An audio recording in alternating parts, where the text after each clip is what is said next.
Welcome everybody to the Short Sports Show. I am your host Daniel Short, and today it's not just a Sunday. It's Super Bowl Sunday.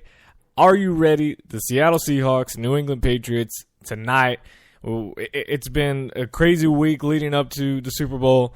We've talked about the controversy with the New England Patriots, and that's very annoying and boring. But we've talked about that. We've talked about the Seahawks and their injuries to the Legion of Boom, and how they're going to be affected with this game. Richard Sherman, he's possibly birth of his first child today. Let's hope it doesn't. Hopefully, it happens before the Super Bowl, so that way, there's no conflict or anything. But anyways, it's all come down to this. Finally, after 17 weeks of football plus another 3 with the playoffs, it's now Super Bowl Sunday.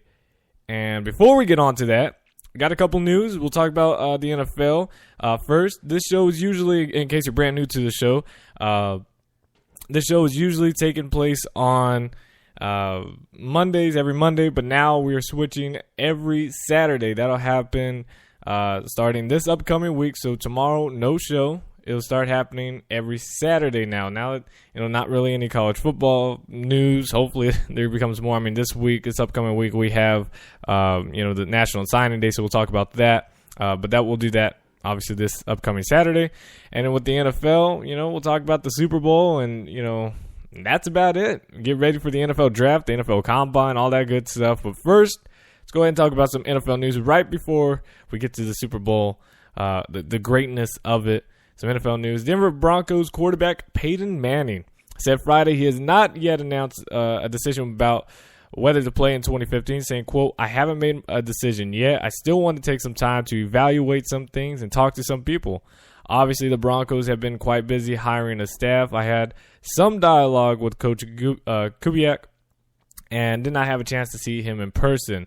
I'm not interested in making this a lingering thing. I like to make a decision soon, but at the same time, both Coach Kubiak and Broncos CEO Joe Ellis and John Elway have instructed me to take some time, and follow their orders." So that's a good thing. He said that his decision to play in 2015 will be based on his belief that he is physically ready to help the Broncos win, and not how the past couple of seasons have ended with the Broncos. Now, obviously, Broncos having the second seed in the playoffs and thinking we would have saw the Patriots versus Broncos in the AFC Championship game.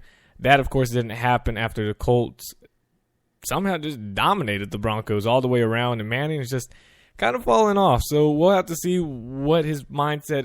Obviously, we see his mindset right now that he's wanting to make a decision pretty quickly about either coming back or going ahead and retiring, but also, just wants to make sure this is the right decision, because he comes back, he knows the situation again, he knows that every year is basically a Super Bowl or bust year, and that's huge, especially at the end of your career now, thinking, all right, if I don't make it, this is how I'm going to be remembered the past 3 seasons, is making a Super Bowl, getting blown out in that, and then also, 3 playoff losses, that's, just shocking playoff losses. So it's really a huge decision for him, but obviously, thankfully, he's not pulling like a Brett Favre saying, all right, yeah, I'm going to go ahead and retire, and then a couple of weeks before the draft or a couple of weeks after the draft into the, training camp, mini camp, saying, you know what, no, I'm going to come back or something like that.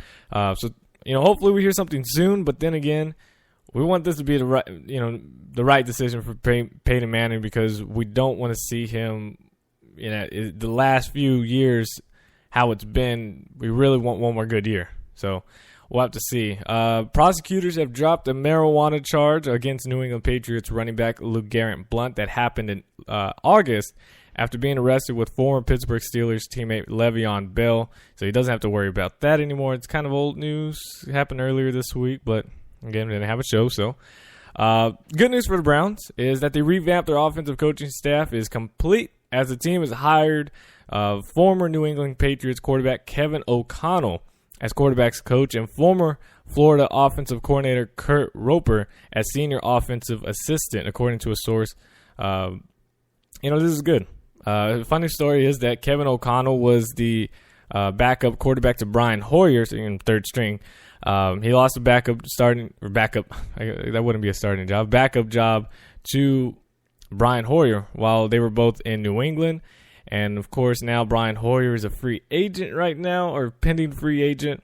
So we'll see if he stays with the Cleveland Browns. And also, Kevin O'Connell was a private quarterback coach who worked with Johnny Manziel right before the draft. So this is good for them as they still look to keep Johnny Manziel in Cleveland. And, having someone that is going to be the quarterback's coach that's been working with Johnny already before even all this happened. So hopefully that's good for Johnny football. Let's see him less focusing on partying and more focusing on football and becoming a clear-cut starter for the Browns.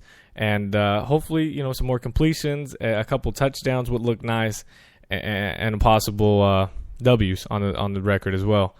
And then last night was a great night to watch. If you saw the NFL Honors show on NBC, that Seth Meyers absolutely killed it out there. That was funny. And the thing what he said with Roger Goodell, how he's still there, which is, man, that's another thing. Roger Goodell got to go. But last night, NFL Hall of Fame was announced. And that was, I don't know if you guys got that on your phones, if you have the NFL mobile app or Bleacher Report. It went ahead and already sent you the notifications, who won the awards, who's the MVP, and Aaron Rodgers, who was the Hall of Fame finalist. And it was just like, really? I kind of wanted to find out by watching the show. I didn't, and I looked down because, I'm thinking maybe it's a message or something, and I see already who made it, who won the award. I'm just like, well, that kind of killed it a little bit. So that's kind of disappointing that they did that. Next time, turn off notifications and never looking at it when the show comes on. But anyways, the NFL Hall of Fame for 2015, the class of 2015 was announced, and it's going to be a very special class and a very exciting Hall of Fame class. Former San Diego Chargers linebacker Junior Seau, of course, is in it. Kansas City Chiefs guard Will Shields, Steelers running back Jerome Bettis, wide receiver Tim Brown, Charles Haley. Those were the modern selectees. And then a couple of the senior class were Minnesota Vikings center Mick Tingelhoff and former Buffalo Bills, Carolina Panthers, and Indianapolis Colts general manager and current ESPN analyst Bill Polian, and as well as NFL executive Ron Wolf, are all the class of 2015. And it's exciting. It's an exciting class. Obviously, Junior Seau will most likely be that last one in canon. He was going to be, when they have the show, he'll be the last one, which will be a touching finish to the class of 2015. It's going to be nice. Jerome Bettis has been there for a while. I'm glad he's in. Will Shields, I'm glad he's in. Tim Brown finally got in. Charles Haley, one of the top defensive ends, is in now. And I think that's awesome. I think it's awesome. A couple of people were missed out, and Orlando Pace and Kurt Warner. Marvin Harrison, who I just do not like, so I was glad to not see him in the Hall of Fame. Not with everything that happened. Not a favor for of him. But next year, here are a couple people that are eligible, their first time eligible, and that's Brett Favre and Terrell Owens. Those are the high class. Those are the top names out there that are going to be eligible for the 2016 class. Now, it's going to be interesting to see what they do with Terrell Owens. Of course, he does have that Hall of Fame stats, everything he's done, even though, he had that big ego and everything, but Hall of Fame worthy right there. But is he a first-round ballot?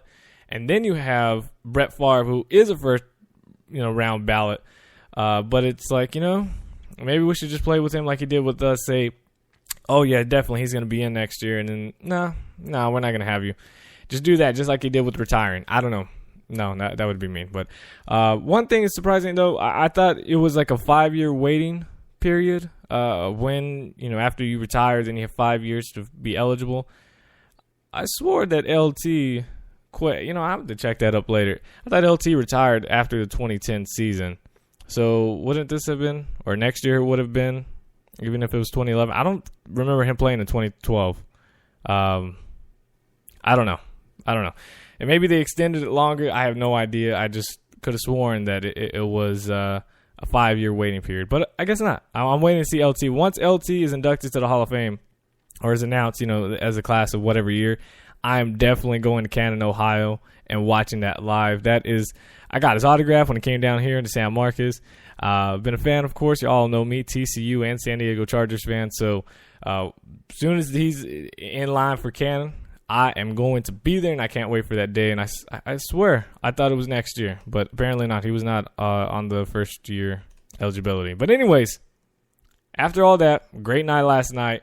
It is now Super Bowl Sunday, Super Bowl 49. The Seattle Seahawks will look to be the first team to repeat as Super Bowl champions since, well, the team they're playing against, the New England Patriots, when they did it back to 2003 and 2004 season. Both teams entered 12-4. The Seattle Seahawks earned their bowl berth with an incredible comeback against the Green Bay Packers and led by Aaron Rodgers.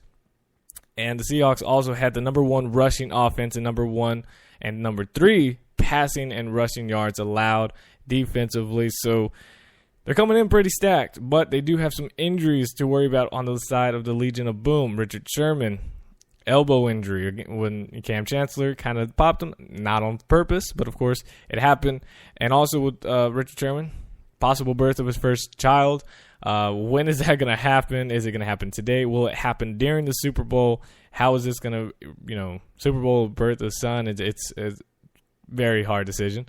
And of course, Earl Thomas, who's looking a little bit better, but still his shoulder. And apparently Cam Chancellor, his leg, saying Pete Carroll said he was healthy, looked fine, did everything fast and back to normal. He looked normal. They're in the practices on Friday. So we'll have to see what he is like comes tonight. The Patriots, on the other hand, have dominated both teams in the playoffs. But with the Patriots come controversy. After the AFC Championship win over the Indianapolis Colts, refs reported that 11 of the 12 footballs were deflated. But at least we don't have to worry about that for tonight because I'm sure everybody's going to check each and every single football. First quarter, second quarter, third quarter, and of course the fourth quarter. They're going to check it. Probably every TV timeout, they're going to check the footballs because if the Patriots win, that's going to be a lot of complaints. Did they deflate the football? It's just going to be stupid. But I believe this is the Super Bowl a lot of people wanted to see. We saw the Seahawks versus the great Peyton Manning last year, and now it's time to see what the Seahawks can do against the great Tom Brady. Tom Brady's leading the Patriots to their 6th overall Super Bowl. Well, actually, no, this is 7th. This is his 6th Super Bowl. Only won 3. Should have won the past 2 against the freaking Giants, man. Luck was always on the side of the Giants. It wasn't not. I mean, it's incredible. But now Tom Brady trying to reestablish that Super Bowl victory and to establish one of the top, if not the top, quarterback in NFL history. And, everybody's talking about the Seahawks defense, but you can't forget about the Patriots. They have a solid defense as well. Patriots have the 9th overall rushing defense, and which if they can stop Marshawn Lynch, and you force the Seahawks, who have the 27th overall passing offense, to throw against a pretty good secondary led by Revis Island and Darrelle Revis, former Seahawk Brandon Browner, Patrick Chung, Devin McCourty. I mean, you're looking pretty solid right there. If you could stop Marshawn Lynch, you got the linebackers and Dante Hightower, Jamie Collins, of course, Chandler Jones, Vince Wilfork. I mean, you got the defense. People are always talking about the Seahawks defense, talking about the Legion of Boom. But you got to look at this Patriots side who's been, no one really talks about that Patriots defense because when you talk about the Patriots, of course, Tom Brady's the first thing that comes to mind. And this is good for the defense for the Patriots. I mean, you think about it, no one really talks about you. And you got all the momentum in the world to think, all right, they don't know about us. They don't care about us. They don't see what we can do on the field, how we shut down one of the top passing offenses against the Indianapolis Colts. I mean, the way they manhandled them. I mean, the Colts had one of the top passing offenses in this game. I mean, Andrew Luck probably should have been MVP over Aaron Rodgers, I think, with 40 touchdowns.